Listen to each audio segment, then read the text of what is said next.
Madam Speaker, could the Premier tell us whether how much money was deposited or does the government have in the Bank of Asia, Madam Speaker?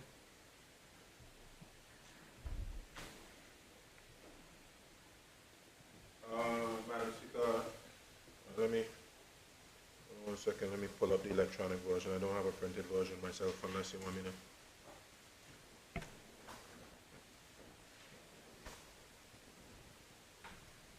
Madam Speaker,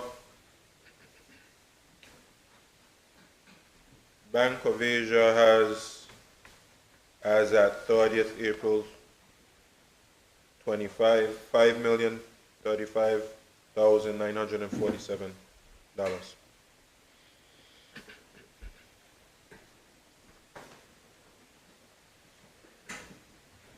Madam Speaker, could the Premier tell us, having regards to the recent situation with Bank of Asia going into liquidation, what will be the state of that $5 million, Madam Speaker, that is the people's money in that bank?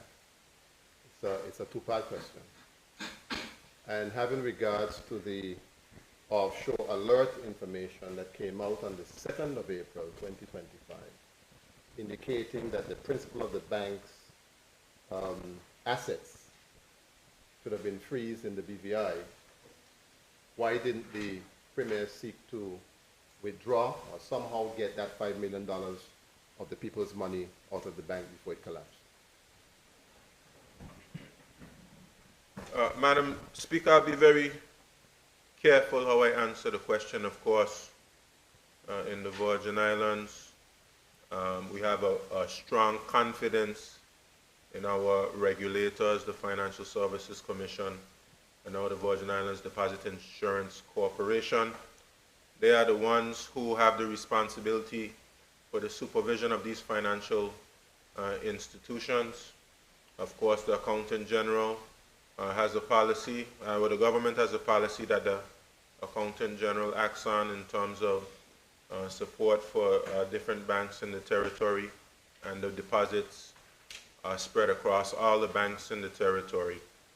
But of course, once, I was advised of the situation with the Bank of Asia, consulted, of course.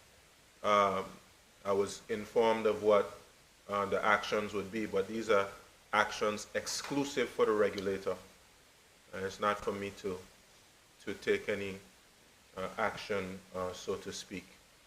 And they have legislation which informs what should take place when a bank becomes insolvent, Madam Speaker, and I'll leave it at that.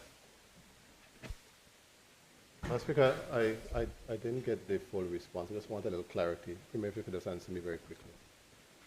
Based on the Virgin Islands Insurance Deposit Corporation and the payout scales that they have, of that $5 million, how much of the people's money of that $5 million you think the government will be able to redeem based on the provisions of the bank? Well, Honorable, that's really a third question. That doesn't seem like clarity to me. It was tied into the first question. He didn't answer it. So I kind of just give some additional information in case he just didn't understand the question initially. Madam Speaker, it wouldn't be responsible for me to go into that. I will allow the liquidator and the Virgin Islands Deposit Insurance to do their work. And in that process, it will be determined who will get what. Thank you, Madam Speaker. We know that where you choose to bank matters, and it is your vote on what your funds do in strengthening our community.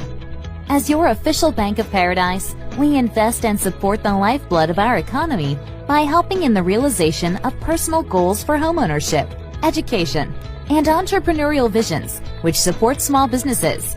We make it our place to connect with persons and worthy causes, and we have been doing so for more than 30 years. Where your money goes and what your dollars empower are your choice. And we thank you for choosing us, a bank that gives where it matters the most, for you, for our community, and a happier tomorrow. The National Bank of the Virgin Islands.